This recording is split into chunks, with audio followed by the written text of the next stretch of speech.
There have been some counter-protesters at the demonstrations across the country, but the majority of Jewish students have stayed away. So how are these protests impacting the Jewish student community? 12 News journalist William Pitts talked to some students about what the past few weeks have been like for them. These students have been watching the protest for weeks, and while they're aimed at the state of Israel, these students say it's hard not to take it personally. I haven't worn this Star of David in weeks. It's not that Emily Fox-Million isn't proud of being Jewish. She is. This is the first time that I've worn it since probably before spring break. And that's because I just don't feel comfortable being openly Jewish on my campus. Tell your children we are here! Emily was there the day protesters took over the alumni lawn at ASU. Not for long. She just wanted to see it. And my boyfriend was there with me, and he was like, I don't want you to go. And it's because it wasn't safe. It wasn't safe. It was scary.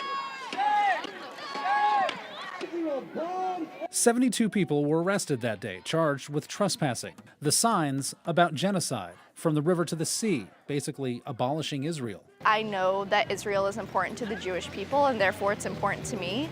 And I wouldn't necessarily even label myself as a Zionist, but I'm pro-Jewish, and I want to advocate for Jewish students to be in these spaces and not be afraid for their safety. 208% increase of anti-Semitic incidents in Arizona. Jolie Brislin with the Arizona Anti-Defamation League says it's not the protests that they consider anti-Semitic. On Friday, protesters held signs saying they weren't anti-Judaism, just anti-Zionist. We believe that anti-Zionism is anti-Semitism.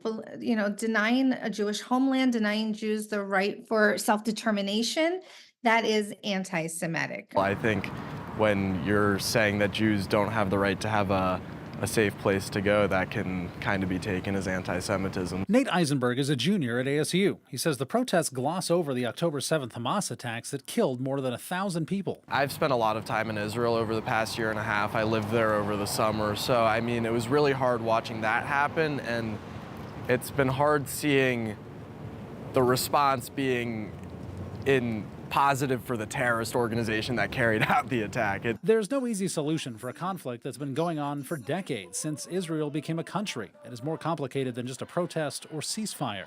But Fox-Million says she hopes there is a way out. I think that there is more common ground than people would like to think.